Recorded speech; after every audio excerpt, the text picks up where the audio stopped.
प्रिय विद्यार्थियों, पूर्व के वीडियो लेक्चर्स में हम गांधी चिंतन की बात कर रहे थे और गांधी के दर्शन में जो विभिन्न विचार हैं उनकी चर्चा की थी।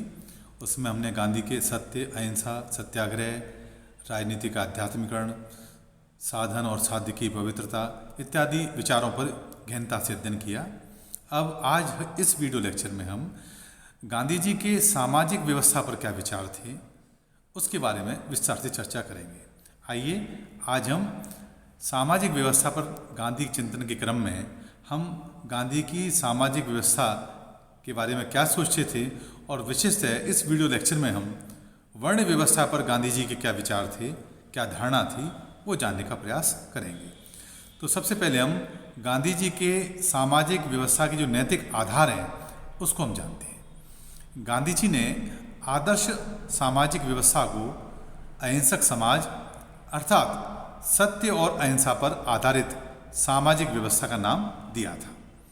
गांधी जी की कल्पना के आदर्श समाज को एक ऐसी विकेंद्रित सामाजिक प्रणाली डिसेंट्रलाइज सोशल सिस्टम के रूप में परिभाषित किया जा सकता है जिसमें सत्य, अहिंसा, सेवा भावना, आत्मनिर्भरता और अपने हितों के स्थान पर दूसरों के हितों के अग्रसर करने की प्रवृत्ति समाज के सभी सदस्यों को अनुप्राणित करे।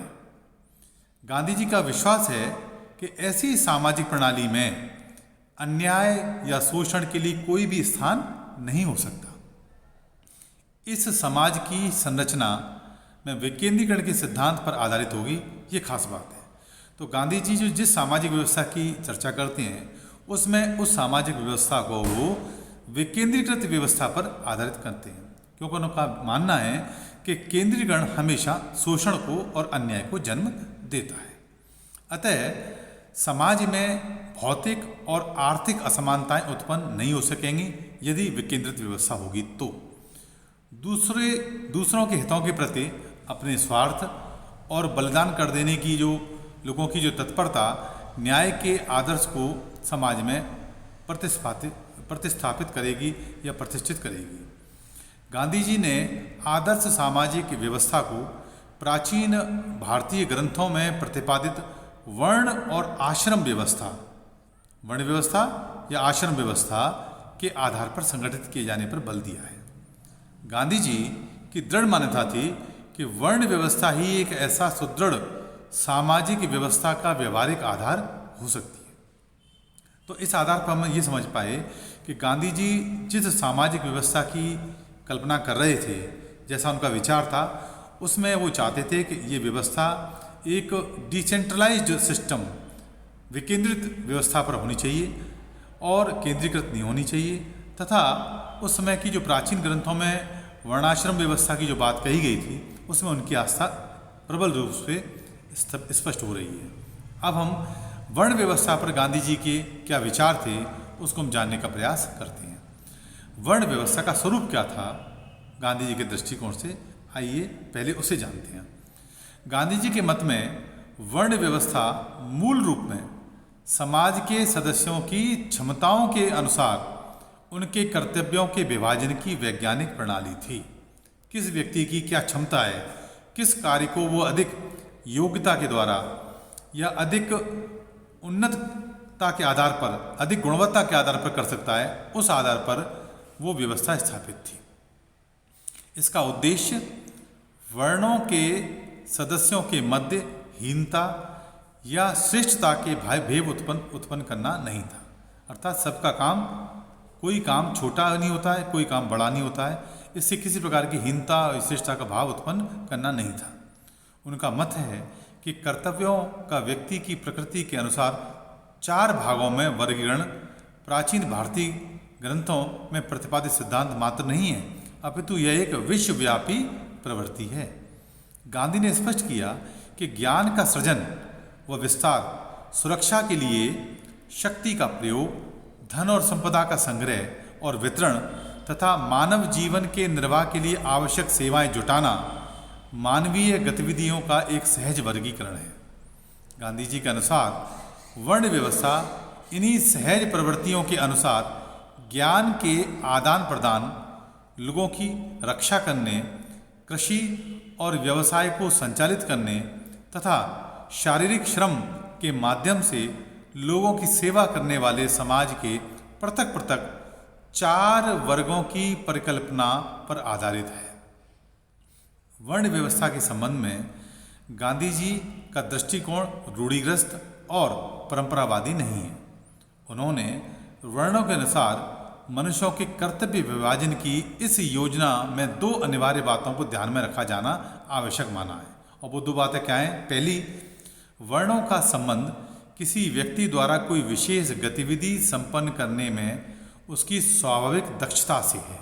खास बात यह है, वर्णों का संबंध किससे है?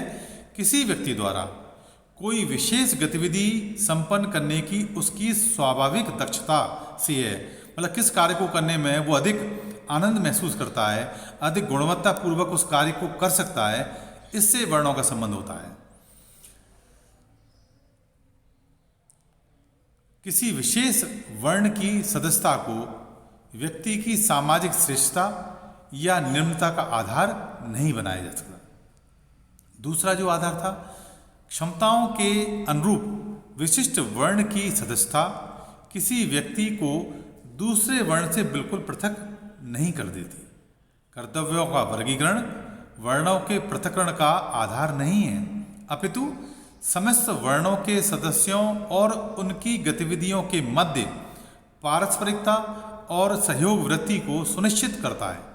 अतः एक वर्ण का सदस्य दूसरे वर्ण के सदस्यों के कार्यों के प्रति उपेक्षा, उदासीनता या अवहेलना का भाव नहीं रख सकता, क्योंकि अपने वर्ण से जुड़े हुए कर्तव्यों का पालन करते हुए वह स्वयं भी दूसरे वर्ण के सदस्यों द्वारा किए गए किसी कार्य पर अनिवार्य रूप से निर्भर रहता है।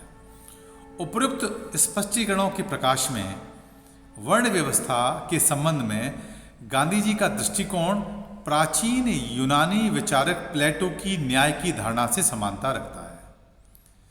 प्लेटो ने अपनी रिपब्लिक नामक पुस्तक में न्याय की धारणा में समाज को संरक्षक, सैनिक और उत्पादक इन 3 वर्गों में संगठित किए जाने पर बल दिया है और यह अपेक्षा की है कि ये वर्ग अपने अपने कार्यों को, अपने अपने ड्यूटीज़ को, दायित्वों के पालन में स्वतंत्र होते हुए भी एक दूसरे से पूर्णतः असंबद्ध नहीं रहेंगे। गांधी जी ने स्पष्ट किया कि वर्ण व्यवस्था का अर्थ कदापि यह नहीं है कि एक वर्ण का सदस्य कोई दूसरा कार्य कर ही नहीं सकता।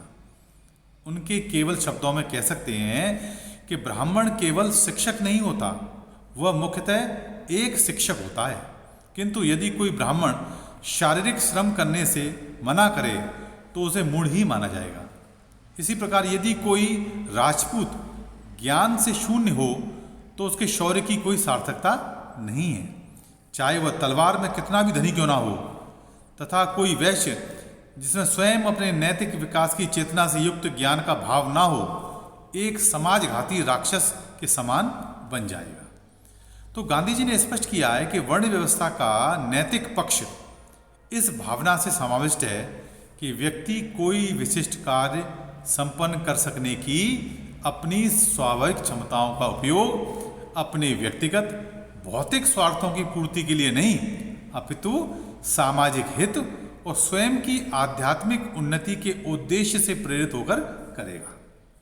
इस प्रकार वर्ण व्यवस्था समाज को वर्णों के रूप में विभाजित नहीं करती, अपितु विभिन्न वर्णों के सदस्यों के मध्य सौहार्द और प्रेम के माध्यम से सामाजिक एकता को सुनिश्चित करती है।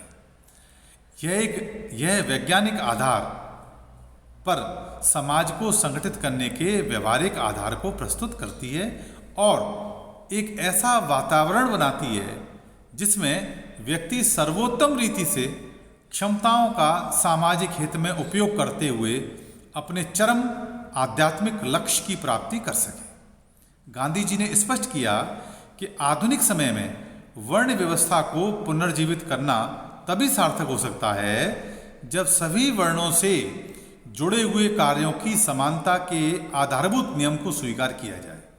उन्होंने व्यक्त किया कि दूसरे वर्णों के कार्यों को हीन समझ समझे बिना यदि प्रत्येक व्यक्ति अपने अपने व्यवसाय में निष्ठापूर्वक संलग्न रहेगा तो समाज को संघर्षों और टकरावों से बचाया जा सकेगा। उन्होंने कहा कि वर्णों के आधार पर संगठित सामाजिक व्यवस्था में एक और अत्यधिक लालच, संपत्ति का संकीर्णन और अहंकार नहीं होगा। दूसरी ओर लाचारी, गरीबी और विपन्नता नहीं होगी। सभी व्यक्ति सौहार्दपूर्ण रहेंगे और छोटे व बड़े का कोई भेद नहीं रहेगा। गांधी जी ने स्पष्ट किया कि वर्णों के नाम पर असमानता के समर्थक नहीं है। शूद्र वर्ण को निम्न समझने के दृष्टिकोण को धर्म सम्मत या शास्त्र सम्मत बताने वालों के तर्कों का गांधी जी ने दृढ़तापूर्वक विरोध किया। उन्होंने तो यहाँ तक कहा कि यदि कोई शास्त्र असमानता का समर्थन करता है तो वह शास्त्र मानना ही उचित नहीं है। उन्होंने कहा कि वर्ण और आश्रम में हिंदुत्व के महान उपहार हैं, किंतु आज मेरी परिकल्पना के में वर्ण और आश्रम अस्तित्व में नहीं है। आश्रम तो बिल्कुल ही समाप्त हो गए हैं और वर्ण विकृत होकर विशेषाधिकारों में परिवर्तित हो गए हैं। ब्राह्मण, क्षत्रिय या वैश्य होना आज अभिमान का प्रतीक माना जाने लगा है। वर्ण के आधार पर अभिमान का दावा धर्म के विपरीत है। यदि वर्ण के आधार पर शूद्रों को हीन माना जाता है और इसे धर्म का हिस्सा बताया जाता है तो वह सत्य नहीं है। वस्तुतः किसी वर्ण को हीन या छोटा मानना धर्म नहीं अपितु धर्म का निषेध है। इस प्रकार इस वीडियो लेक्चर में हमने गांधी जी द्वारा सामाजिक व्यवस्था के संदर्भ में उसके नैतिक आधार एवं वर्ण व्यवस्था के स्वरूप को जानने के बारे में जाना। अगले वीडियो लेक्चर में हम जन्म, वर्ण की सदस्यता का स्वाभाविक आधार, वर्ण व जाति में भेद, वर्णों की अनिवार्य समानता, कायिक श्रम की अनिवार्यता द्वारा शूद्र वर्ण के प्रति अन्याय का निषेध एवं वर्ण और आश्रम व्यवस्था की पारस्परिकता का गहनता से अध्ययन करेंगे। धन्यवाद।